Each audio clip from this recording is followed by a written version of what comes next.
I honestly don't know if President Ruto's supporters are going to agree with me on this, but from my recent findings is that if Ruto had not become president, we Kenyans will spend our entire lives thinking and believing that Ruto was the engine behind Uhuru's success.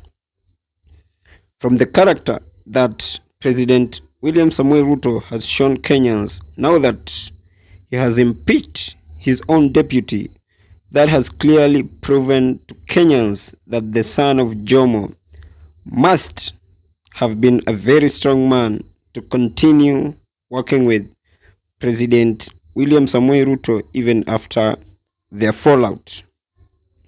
And from where I sit, I can authoritatively say where the son of Jomo failed as president, Ruto could be in one way or the other the reason behind any fail under the son of Jomo.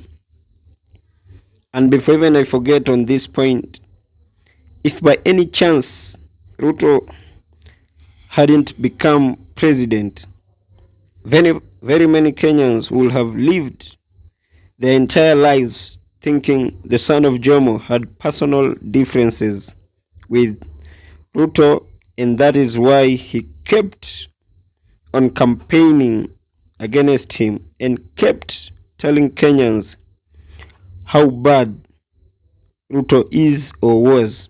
But thank God we now understand who the problem was.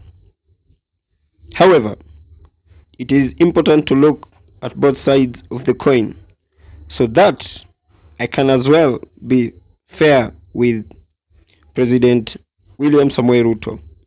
But had he not ascended to power and by chance the Right Honorable Raila Amolo Odinga assumed the presidency, then President William Samuel Ruto be in the opposition, then Kenyans would as well still be believing in Ruto's empty rhetoric, for he could be running the opposition. So Kenyans will by any chance not know what the truth is. However, the former president Uhuru Muigai Kenyatta must have been a very, very, very patient man, because if President Ruto couldn't tolerate his own deputy, the former DP Rigathi Gachagua, just for him to finish his 2 years, but the son of Jomo had to tolerate President William Samuel Ruto for his entire second term, then that clearly proves to Kenyans that the son of Jomo had patience of the highest order. And if I'm just to look at what the former president Uhuru Muigai Kenyatta did in his tenure, today President William Samoei Ruto is almost handing over all of that to Adani, a foreigner, to mint billions as profit, while Kenyans across the country are languishing in poverty. I honestly don't want to sound like Uhuru was saint, I honestly don't want to sound like the former president was a saint, but I leave for Kenyans to decide on who is or who was. And between Uhuru and President William Samuel Ruto,